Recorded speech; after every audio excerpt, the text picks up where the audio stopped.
And that time I still very stick to experimental mode, and I was thinking I would like to do 16mm black and white all my life, but then it proved impossible because it's, black and white in Thailand is pretty hard. I mean 16mm too. So I start a next project, which has to be in color. I think because it's called Blissfully Yours, and now I was try to experiment with time. The movie is almost real time in 2 hours, but in the movie it's maybe about 3 or 4, and I was really it's my first into the color film, and it was really make me fell in love with the jungle, because sometimes we had to wait for the sun and to the morning to the night without getting any footage, and when you sit there you witness the change in the color and the temperature and how it affects the chemical in the film. So in this film, it's the first forest film, let's say, and also it's the first film that really established the idea of attachment, that the idea of happiness and sadness that I think prevalent in all the world now. Yeah. And so I start to get to know my cast, and this is the first movie by this woman, Jira, who still work with me until now.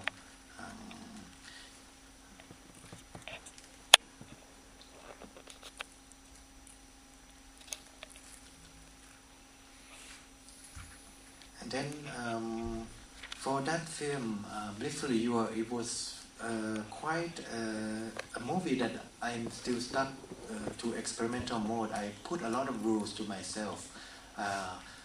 For example, in that film, I determined in the beginning that everything should be one, like the dolly shot can be only one time in the movie and only one subjective point of view, for example.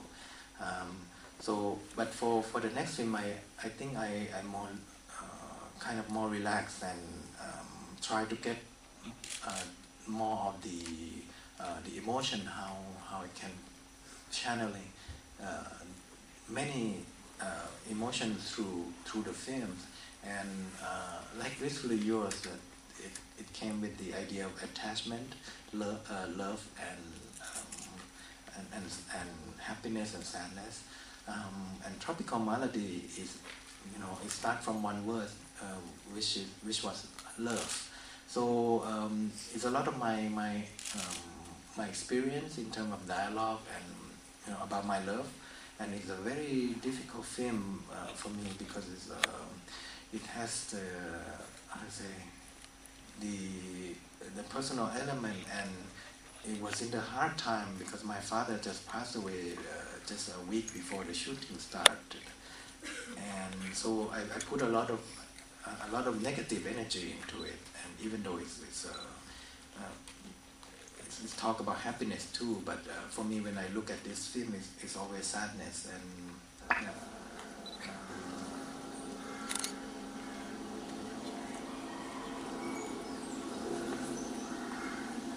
and when I approach the film,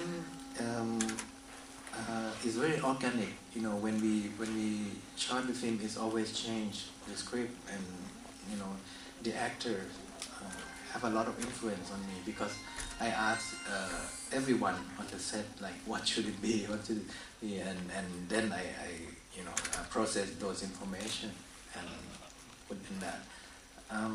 So you see, I automatically have it more bigger production because I think that I cannot do a purely experimental film in Thailand. So I need a lot of crew members. So the movie in a way changed me to be more extrovert and to communicate with people. It almost become like a tools, like a pretext for me to get in touch with the world. Without movie, I would stay home only. So with tropical melody is something that I start to get, and I still question also myself, even that time when the movie went to Cannes, and still question if filmmaker is the right career, that I can sustain this with something so personal, but at the same time have to force myself to be meeting people all the time to get funding and to find, and then I make something before Tropical Melody I made kind of like a trash film called Iron Pussy. ชะตาชีวิตก็ได้นำพามาสู่บ้านของท่านนี่แหละค่ะฉันหวังว่าเธอคงจะมีความสุขภายใต้ชายคาของครอบครัวของเรานะจ๊ะแม้ว่าเธอจะเป็นเพียงสาวใช้ผู้ต่ำต้อยแต่ฉันขอเชิญเธอไปร่วมล่าสัตว์กับเราในวันพรุ่งนี้ด้วยขอบพระคุณค่ะมาดาม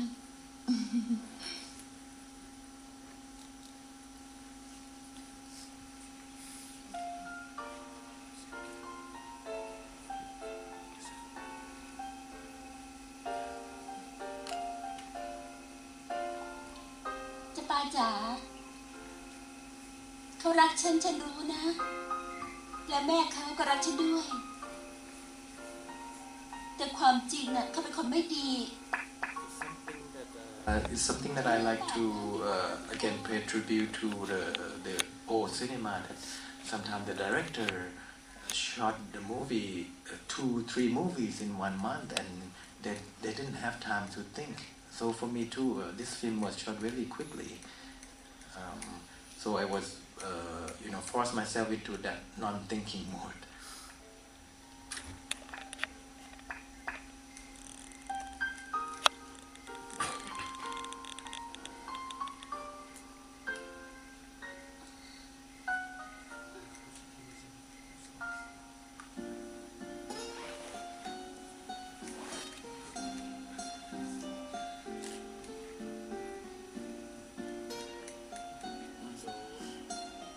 In fact, it was a collaboration with the performance artist who actually made the Iron Pussy character for his short film for three episodes already, and this is the fourth episode that become a feature length, and that he always like this guy, is a heroine that always very kick-ass in always fighting crime, and for me it's a challenge to put him in a different context in the past where the roles of women are more restricted, and the dubbing in the film is done by the old dubbers who actually in the past in Thailand we have a tradition of dubbing, and the dubbers become kind of stars in their own right. In this movie, I invite all those older generation to dub the whole film, and that the Iron Pussy character actually was voiced by a very old lady.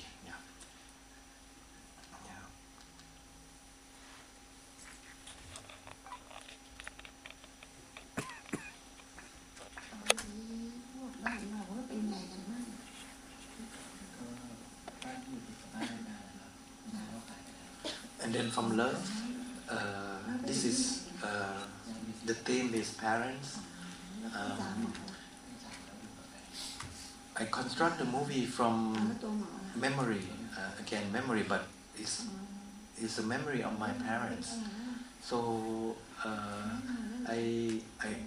my father passed away, but I recorded his voice before he died, about his memory, and also my mother. I made a lot of interview with her together story before I was born and how they met and what is her what was her love in life, and for example the orchid or or this medical setting that she is like her second home. So I try to divide the movie into two parts. The first part represents my mother, which is more natural, more tender, and the second part is my father. And many scenes have my own references. That, for example, this place is the place that is a physical therapy department in the hospital that my father used to go a lot when he got ill, and he tried to get him physically better. Yeah. And also, if you watch the film, there will be a scene where the young man is playing tennis in the hallway, and that's my father's favorite sport. So, but I just put it there without, there's no logic. But I think the film operates in the same way as when we dream or when we remember something. It's not always accurate. It's always subjective and always mixture with the present and the past. Yeah.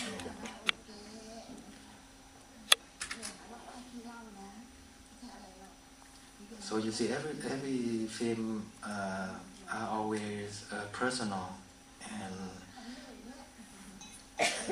that sometimes it runs into problem, like this scene that they don't understand why the doctor need to drink in Thailand. So the scene was banned, was cut.